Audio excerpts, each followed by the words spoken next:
మహాత్మా గాంధీతోటి జరిగిన చర్చల్లో జనవరి 29న గాంధీ గారితోటి హైదరాబాద్ మీద చర్చలు జరగాల్సి వచ్చింది. వాస్తవానికి మీరు గమనించవచ్చు, గాంధీ ఏ రోజు కూడా హైదరాబాదుకు వ్యతిరేకంగా మాట్లాడలేదు, నిజాంకు వ్యతిరేకంగా మాట్లాడలేదు. హైదరాబాదులో స్టేట్ కాంగ్రెస్ స్థాపనకు లేదా హైదరాబాదులో కాంగ్రెస్ పార్టీ స్థాపనకు ప్రయత్నం జరగలేదు. ఎలాంటి బ్రిటిష్ వ్యతిరేక కార్యాచరణ కూడా హైదరాబాద్ రాజ్యంలో జరగలేదు. అట్లనే నిజాం వ్యతిరేక కార్యాచరణ కూడా కాంగ్రెస్ పార్టీ జరగలేదు. కాబట్టి భారతదేశంలో భారత జాతీయోద్యమంలో పాల్గొన్న చాలామంది నాయకులకు నిజాం పట్ల ఒక సాఫ్ట్ కార్నర్ అయితే ఉన్నది. ఆ సాఫ్ట్ కార్నర్లో భాగంగానే చివరికి పటేల్కి కూడా అలాంటి సాఫ్ట్ కార్నరే ఉంది, గాంధీ గారికి కూడా అలాంటి సాఫ్ట్ కార్నరే ఉంది. చివరికి గాంధీతో చర్చలకు కూర్చోవడం జరిగింది. గాంధీతో కొనసాగిన గంటల కొద్ది చర్చల్లో పూర్తి పరిష్కారం జరగలేదు 29వ తారీఖున. కాబట్టి జనవరి 30న ఇవి వాయిదా పడ్డాయి. 1948 జనవరి 30వ తారీఖున తిరిగి చర్చలు కూర్చోవాలనుకుంటున్నటువంటి సందర్భంలోనే మహాత్మా గాంధీ గాడ్సే తూటాలకు బలి కావాల్సి వచ్చింది. చర్చలు హైదరాబాదుకు అనుకోని వాతావరణంలో ముగింపు జరిగింది. ఈ పరిస్థితుల్లోనే తిరిగి అంతిమయాత్రలో పాల్గొన్న ప్రతినిధి బృందం, హైదరాబాద్ రాజ్యం నుంచి వెళ్ళిన ప్రతినిధి బృందం చిట్ట చివరికి మౌంట్ బాటన్ని కలవాల్సి వచ్చింది. మౌంట్ బాటన్ బడలికలో, గాంధీ అంతిమయాత్ర బడలికలో ఉన్నాడు. ఆ తదనంతరం వీళ్ళతో మాట్లాడుతూ తన చేతుల్లో లేదు, ఉన్నదంతా పటేల్ దగ్గరే ఉన్నది అని చెప్పేసి చర్చలు కూడా ప్రారంభించిండు. ఈ నేపథ్యం మీదనే చిట్ట చివరికి చేతులెత్తేయడంతో బాటన్ ఇక హైదరాబాదు పరిస్థితి పూర్తిగా పటేల్ ఆధీనంలోకి వెళ్ళిందనే చెప్పవచ్చు. ఆ తర్వాత ఫిబ్రవరి నెలలో ఈ ప్రయత్నం ఇంకొంచెం జరిగింది. అట్లా మొత్తంగా కొన్ని ప్రయత్నాలు జరిగినప్పటికీ హైదరాబాద్ దీని నుంచి బయటపడలేకపోయింది. ఈ పరిస్థితుల్లోనే హైదరాబాద్ పట్ల భారత ప్రభుత్వం దుందుడుకుడు వైఖరిని ప్రదర్శించింది. ఆ ప్రయత్నంలో ప్రధానంగా నానజ్ను కూడా ఆక్రమించుకున్నది. నానజ్ను ఆక్రమించుకున్న తర్వాత భారతదేశం ఎప్పుడైతే నానజ్ను ఆక్రమించుకున్నదో హైదరాబాద్ సరిహద్దుల్లో విపరీతమైనటువంటి వాతావరణం ఏర్పడ్డది.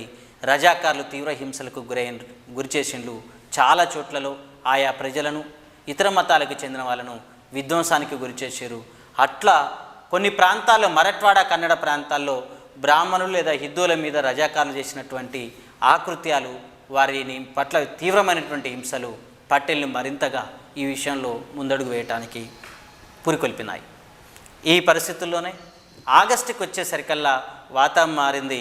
ఆగస్టు 7వ తారీఖు కల్లా ఏంటి అంటే హైదరాబాదులో సంబంధించినటువంటి అంశం మీద రజాకార్ల నాయకులు కాసిం రజ్వీకి, రామానంద తీర్థకు, పటేల్కు వీళ్ళందరికీ మధ్య ఢిల్లీలో చర్చలు కూడా జరిగినాయి. ఇందులో కేఎం మున్షి కూడా ఒక పెద్ద పాత్రను పోషించిండు.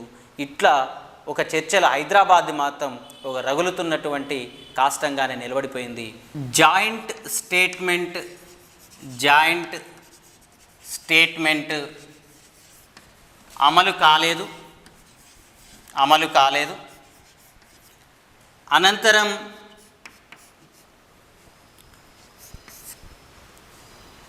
అనంతరం భారత ప్రభుత్వం నానజ్ అనేటటువంటి ప్రాంతాన్ని హైదరాబాద్ నుంచి ఆక్రమించుకుంది. ఇది భవిష్యత్తులో హైదరాబాదు పై దాడి జరిగితే ఎలా ఉంటుందో ఇది చూపించింది.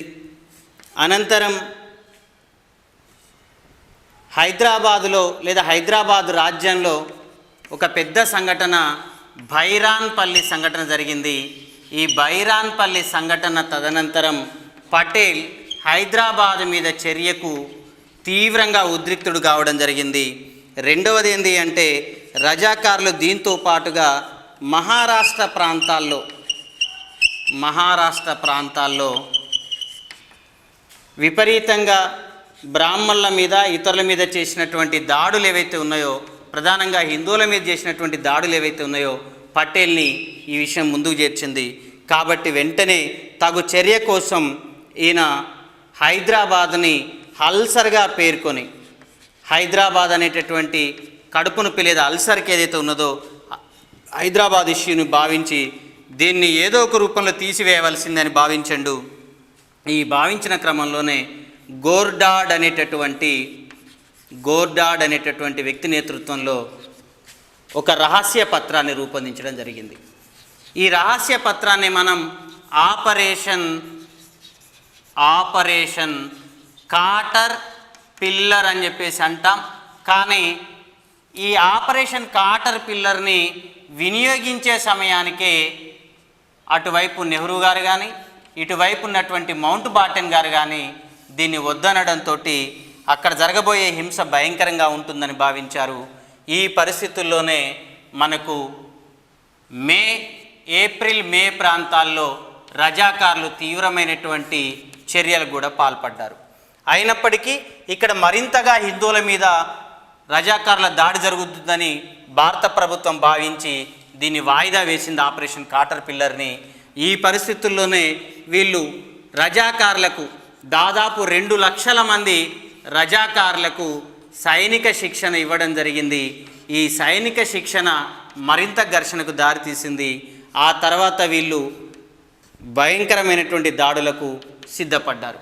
అట్లా సిద్ధపడ్డటువంటి వాటిల్లో కీలకమైనటువంటివి ఏంటి అంటే ప్రధానంగా జిహాదుకు పిలిపిస్తూ ఏప్రిల్ నెలలోనే వీళ్ళు సాయుధ పోరాట వారోత్సవాలకు కూడా పిలుపునిచ్చిండ్రు.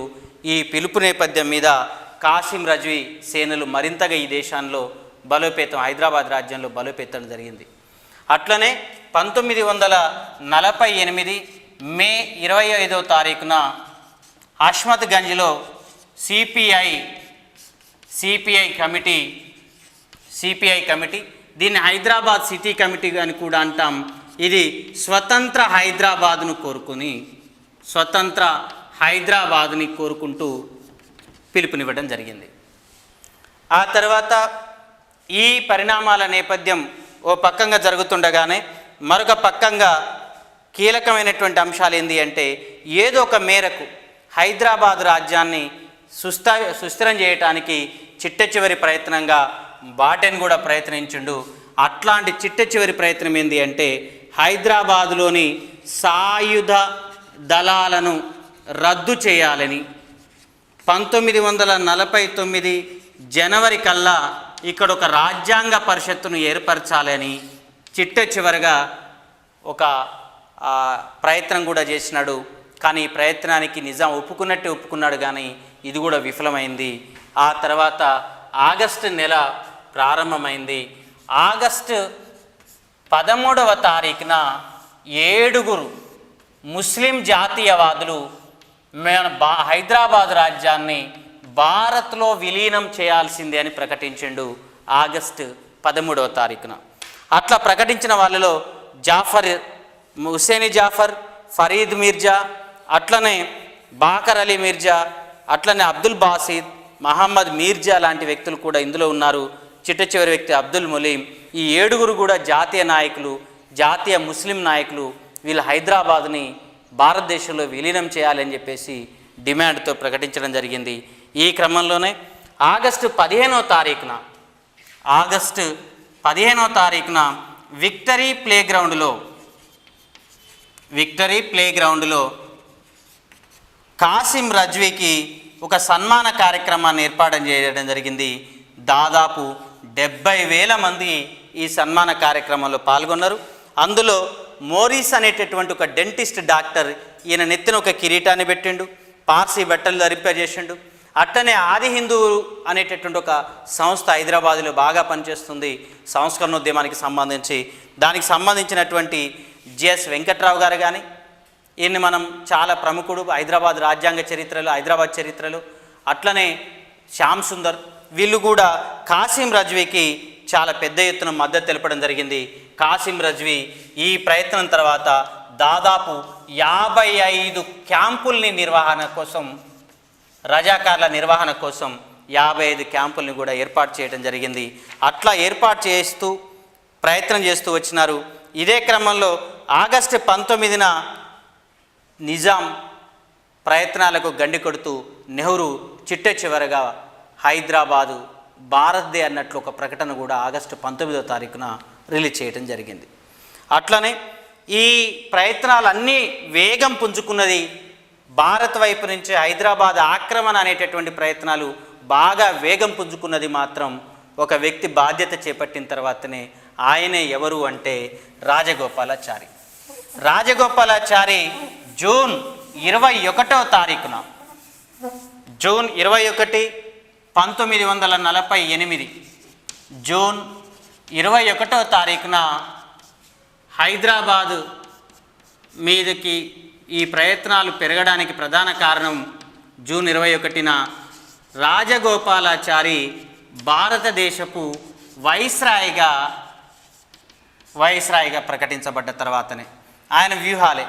ఈ నేపథ్యం మీదనే ఆ తర్వాత అంతిమంగా ఈయన ఆగస్టు 30వ తారీఖున తను బాధ్యతలు చేపట్టిన రోజే హైదరాబాదు మీద చర్యల కోసం సంతకం చేసి వ్యూహాలను రూపొందించింది రాజాజీ. ఈయన బాధ్యతలు చేపట్టింది వైస్రాయిగా, నియామకం జరిగింది జూన్ 21, 1948న ఈ ప్రయత్నం జరిగింది. కానీ ఆగస్టు అప్పటికే 7 జాతీయ ముస్లిం నాయకులు భారతదేశంలో విలీనం కావాలని ప్రకటించడం, అదే పరిస్థితుల్లో ఆగస్టులోనే ఒక ఊహించని ఒక పరిణామం జరిగింది. ఏంటి అంటే ఆగస్టు 21న నిజాం 2వ కోడలి నేతృత్వంలో అప్పటికే లండన్లో ఉన్న హైదరాబాద్ హై కమిషనర్ సహకారంతో, అట్లనే మీర్ నవాజ్ జంగ్ సహకారంతో వీళ్ళంతా కలిసి సర్ వాల్టర్ మాంగ్టన్ యొక్క కృషితోటి వ్యూహాత్మకంగా ఐక్యరాజ్య సమితి భద్రతా మండలిలో ఆగస్టు 21వ తారీఖున హైదరాబాద్ మీద భారతదేశం దండెత్తబోతూ ఉన్నది, దండయాత్ర చేయబోతూ ఉన్నది, లేదా హైదరాబాద్ని ఆక్రమించుకోబోతున్నది భారతదేశం అని చెప్పేసి ఐక్యరాజ్య సమితి సెక్యూరిటీ కౌన్సిల్కు ఫిర్యాదు చేయడం జరిగింది. అదే ఆగస్టు 22వ తారీఖున ఒక ఊహించని పరిణామం జరిగింది. ఆ పరిణామమే ఇమ్రోజు పత్రికా సంపాదకుడు, శక్తివంతమైనటువంటి వ్యక్తి షోయబుల్లా ఖాన్ని రజాకార్లు హత్య చేయటం. ఈ తీవ్రమైనటువంటి పరిణామం వేగం పెరగడంతో హైదరాబాద్ మీద చర్యకు భారత ప్రభుత్వం కూడా చాలా దుందుడుకుగా ప్రయత్నం చేసింది. ఆ ప్రయత్నంలో భాగంగానే ఆగస్టు 25వ తారీఖున చిట్ట చివరిసారిగా జునాగఢ్కు పట్టిన గతే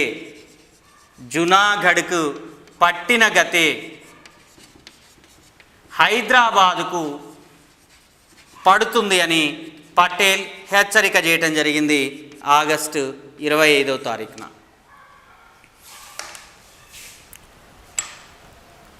ఈ పరిస్థితుల్లో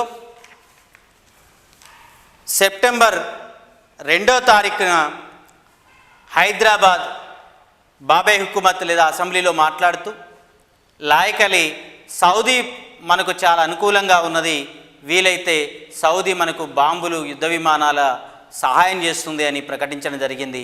అంటే ఇప్పటికే హైదరాబాద్ మీద దాడికి జరుగుతున్న ప్రయత్నాలు రహస్యంగా, భారత్ చేస్తున్న ప్రయత్నాలు రహస్యంగా హైదరాబాదుకు చేరుకున్నాయనే విషయం ఈ సంఘటనతో మనకు అర్థమవుతూ ఉన్నది. ఈ పరిస్థితుల్లో నాటి రక్షణ శాఖ మంత్రి హైదరాబాద్ మీద దాడి జరిగే క్రమానికి చాలా విచిత్రమైనటువంటి పరిస్థితి వచ్చింది. ఆ పరిస్థితి ఏంటి అంటే నాటి రక్షణ శాఖ మంత్రి బల్దేవ్ సింగ్.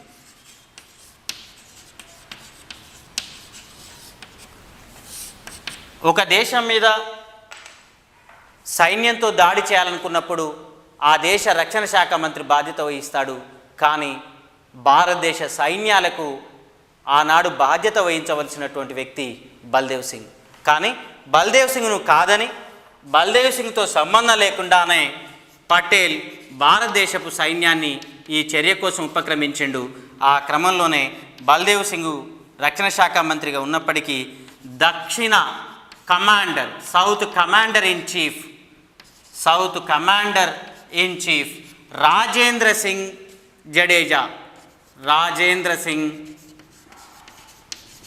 జడేజాకు హైదరాబాదుని ఆక్యుపై చేయాల్సినటువంటి పరిస్థితికి లేదా ఆ కార్యాచరణకు నాయకత్వం వహించాల్సిందిగా రాజేంద్ర సింగ్ భయ్యా జడేజాని ఉపక్రమించడం జరిగింది.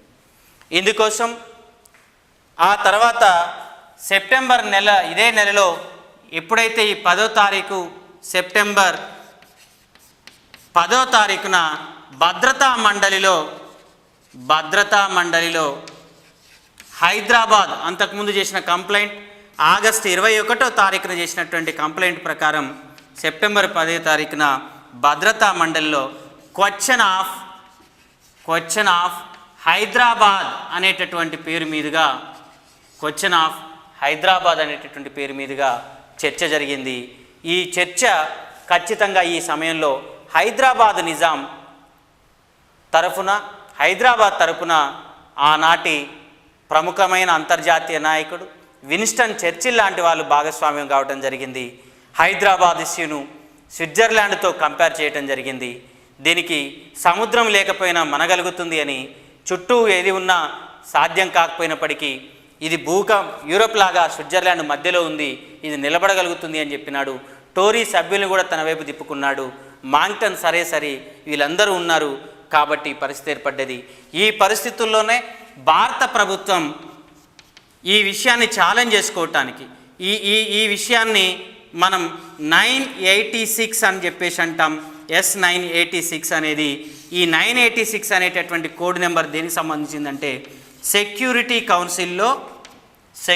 కౌన్సిల్లో హైదరాబాద్ ఇష్యూపై చేసినటువంటి కంప్లైంటే 986 కంప్లైంటు.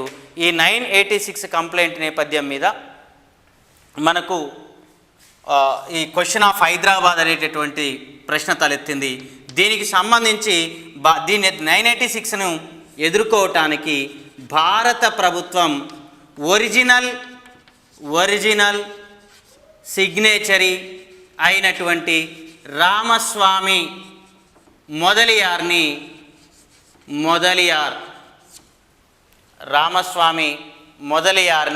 ఏర్పాటు చేసుకోవటం జరిగింది. రామస్వామి మొదలియార్ ఒరిజినల్ సిగ్నేచరీ. వాస్తవానికి జమ్మూ కాశ్మీర్ విషయం మీద భారత ప్రభుత్వానికి సలహానిచ్చింది గోపాలస్వామి అయ్యంగార్.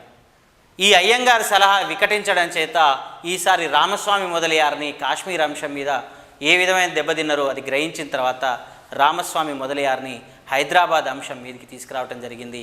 అట్లా హైదరాబాద్ అంశంలోకి ఒరిజినల్ సిగ్నేచరీ అయినటువంటి రామస్వామి మొదలియార్ రావడం జరిగింది.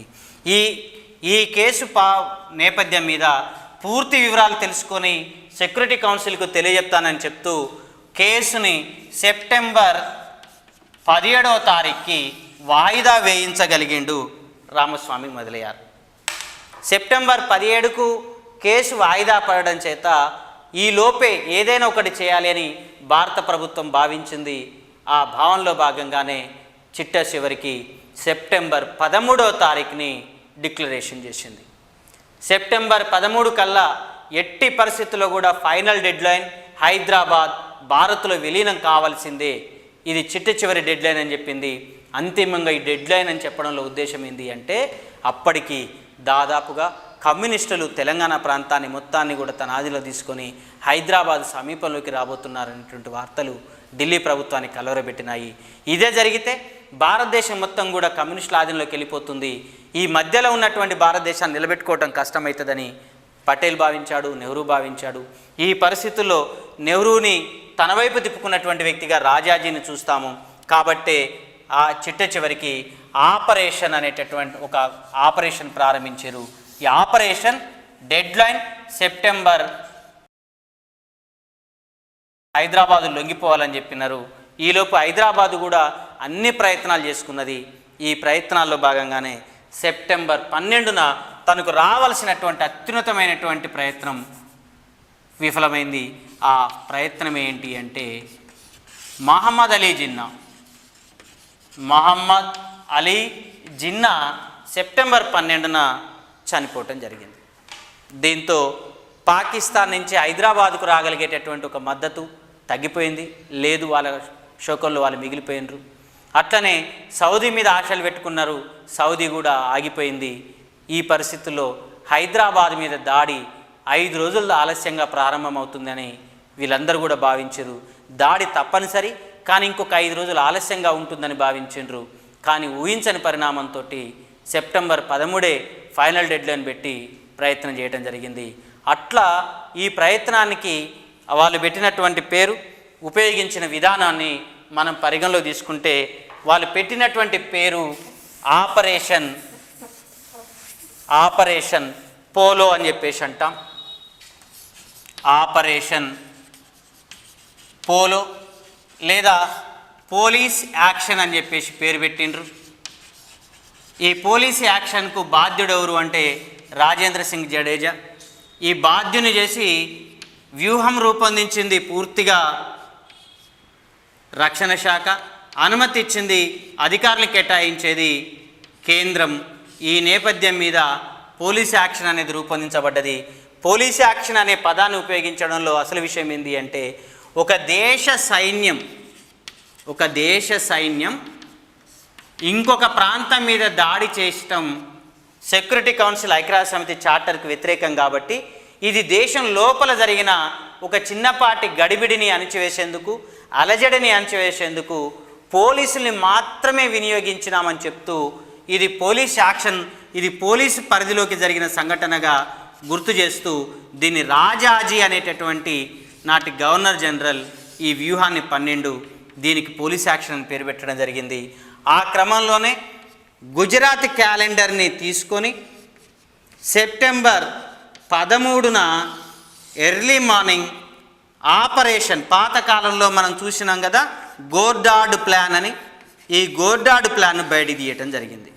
ఈ గోర్డాడ్ ప్లాన్ లేకపోతే కాటర్ పిల్లర్, ఇది హైదరాబాదుని అన్ని వైపుల నుంచి ముట్టడి చేసి అన్ని రకాల దళాలతోటి 3 వారాల్లో ఈ ఆపరేషన్ పూర్తి చేయాలి.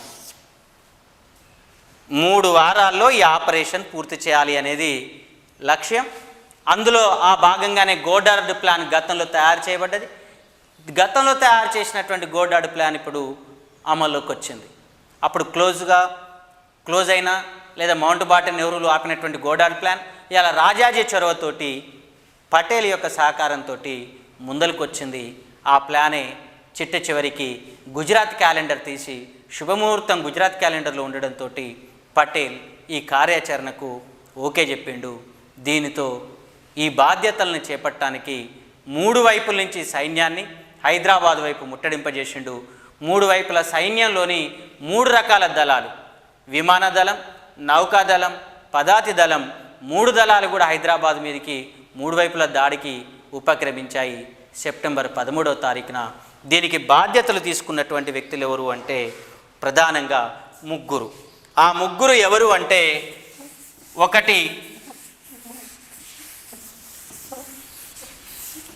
ఒకటి జేఎన్ చౌదరి. ఈయన గతంలో బైసన్ ఆర్మీ నుంచి సికింద్రాబాద్లో ఉన్నటువంటి బైసన్ ఆర్మీ నుంచి శిక్షణ పొందినవాడు. హైదరాబాద్ భౌగోళిక స్వరూపం మీద పూర్తిగా పట్టుగలిగినటువంటి వాడు. ఈయన దాదాపుగా రక్షణ బాధ్యతలకు సంబంధించి లేదా కీలకమైన వింగ్స్ అన్నీ ఈయన సహకారంలోకి వచ్చినాయి.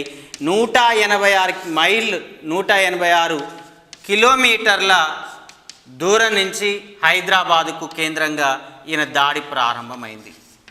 ఈయన smash force, kill force, will force లాంటి దళాలతోటి ఈయన దాడి చేసిండండి.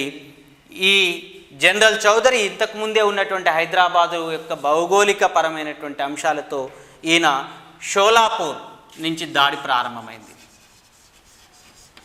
Striking force 4, smash force, will force, kill force and striking force. ఈ 4తో పాటు ఈ 4ంటిని తీసుకొని షోలాపూర్ మీద దాడి చేసి ఆ నుంచి 186 కిలోమీటర్ల దూరంలో ఉన్న హైదరాబాద్ని ఆక్రమించడం ఈయన టార్గెట్. రెండవది 160 కిలోమీటర్ల దూరంలో ఉన్నటువంటి బెజవాడ నుంచి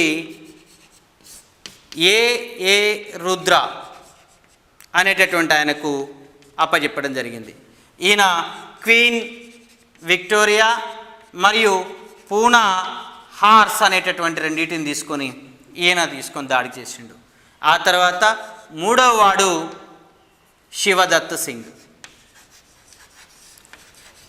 ఈయన హొస్పేట ప్రాంతం నుంచి వచ్చినాడు. హొస్పేట ప్రాంతం నుంచి, కర్ణాటకలోని హొస్పేట ప్రాంతం నుంచి ఈయన దాడి ప్రారంభించినాడు. ఈయన దాడికి మైసూర్ రైఫిల్స్తో పాటు గూర్ఖా రైఫిల్స్ కూడా ఈయనకు దోహదపడ్డాయి. ఈ 3కి మద్దతుగా ముఖర్జీ నేతృత్వంలో విమానాలు, హాకర్స్ హెలికాప్టర్లు కూడా సహకారం అందించినాయి. కాబట్టి 3 వారాల్లో ముగించాల్సినటువంటి ప్రాజెక్టుని ఊహించిన దానికంటే వేగంగా 1, 2, 3 రోజుల్లోనే ఇది దాదాపుగా పూర్తి చేసుకోవటం జరిగింది. ఈ క్రమంలోనే ఎక్కడా కూడా పెద్దగా నిజాం సైన్యం, కాసిం రజ్వీ సైన్యాలు ఎదుర్కొన్నటువంటి దాఖలాలు లేవు, ఎదిరించినటువంటి దాఖలాలు లేవు.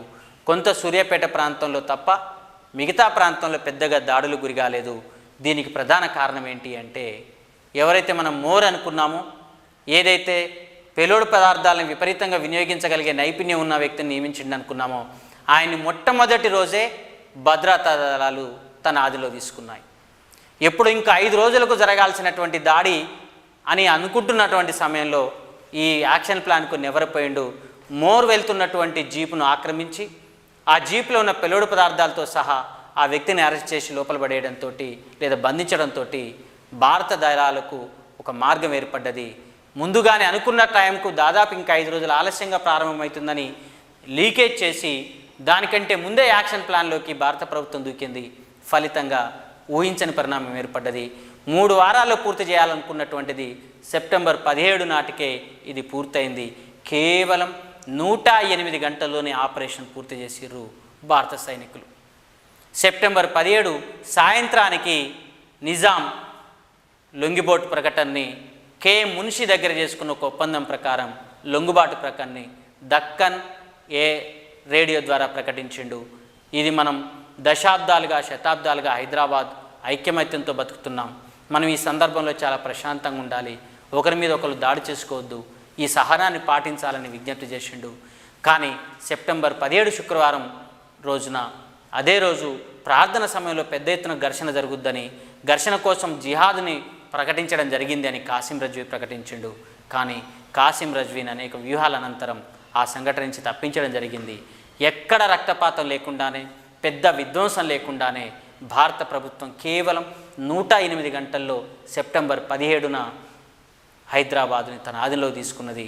సాయంత్రం పూట దక్కన్ రేడియోలో నిజాం ప్రకటిస్తూ అది 7 గంటలకు అంటున్నారు, 5 గంటలకని కొంతమంది అంటున్నారు. కానీ 7 గంటల సమయంలో జరిగినటువంటి దక్కన్ రేడియో ప్రకటన ద్వారా మున్షి దగ్గర ప్రకటించడంతో హైదరాబాద్ 224 సంవత్సరాల పాలన, నిజాం పాలన ముగిసింది. కానీ జరిగిన ఒప్పందం ఏంటి అంటే, సెప్టెంబర్ 18 నుంచి తన పెద్ద కుమారుడు బేరార్ యువరాజు నేతృత్వంలో కొత్తగా మంత్రిమండలి ఏర్పడుతుందని కేఎం మున్షితో ఒప్పందం చేసుకున్నారు. కానీ ఆ ఒప్పందాన్ని మరుసటి రోజు భారత ప్రభుత్వం మరొకసారి ఉల్లంఘించింది.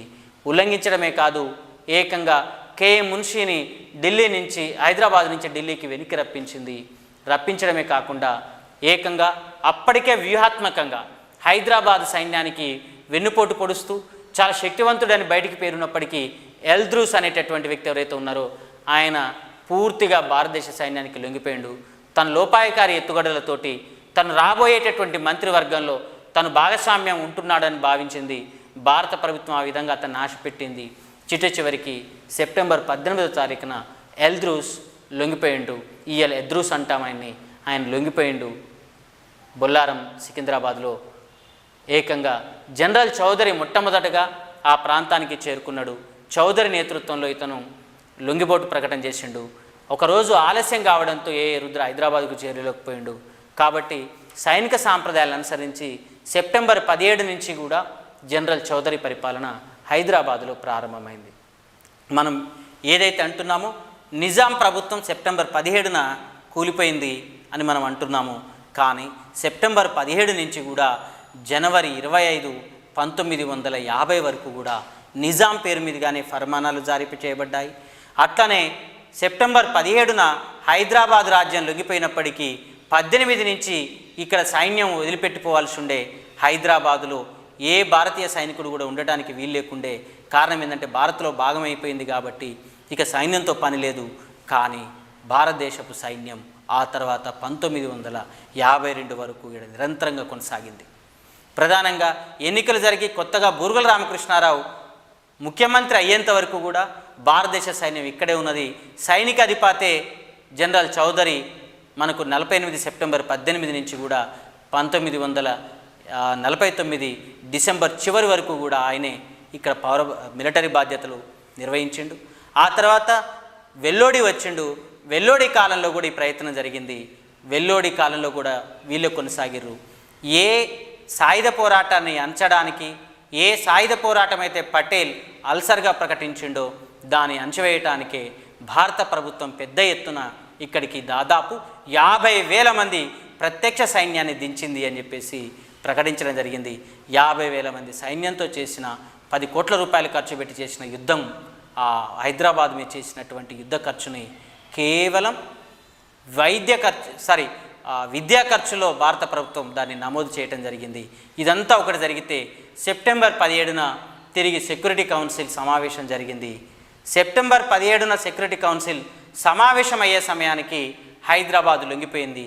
దానికి దురదృష్టకరమైన సంఘటన ఏంటి అంటే, హైదరాబాద్ లొంగిపోటు సమయానికే యూరప్లో సూర్యోదయం అవుతుంది. కాబట్టి చాలా ఆలస్యంగా సూర్యోదయం కావటం హైదరాబాద్ బతుకు తెల్లారటానికి దారితీసింది. ఫలితంగా హైదరాబాద్ తన చరిత్రను కోల్పోవడం జరిగింది. సెప్టెంబర్ 22వ తారీఖున నిజాం ఒక టెలిగ్రామ్ ద్వారా ఐక్యరాజ్య సమితిలో వేసినటువంటి ఆ కేసును ఉపసంహరించుకున్నట్టుగా ప్రకటించినాడు.